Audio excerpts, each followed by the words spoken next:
Now, also need to understand when the young boys and girls, before they're cut, they have three teachers: themselves, the elders, and an elder who'll be giving most of their information. Now, when they're younger, they learn to track, how to find food, where water is, and they don't learn it off the men, they learn it off the women because they go out with the women who do not carry blades and points, and therefore, because the young boys and young girls, young girls become old girls, they still don't touch them, but the young boys can't do that either. So they learn how to track, they learn how to hunt, they learn the different ways of collecting food from the women, and once they're cut, then the boys join the men. And the most important part of education is the education we give that marks a stage in a child's life. Now, for mainstream society, we put our kids into kindergarten, and by the time they're about 8, we start testing them.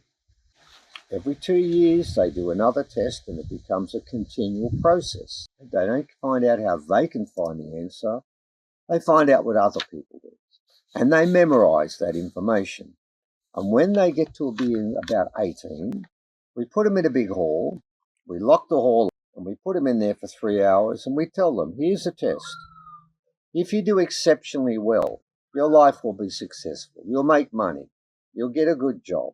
If you do reasonably well, you might do okay. But if you do badly in your test, you've been told, and you've been told the whole time you're at school, you will become a failure. And that is all they get to do. Now, when the original boys and girls go out for their final test, they don't walk into a hall. They go out into the bush.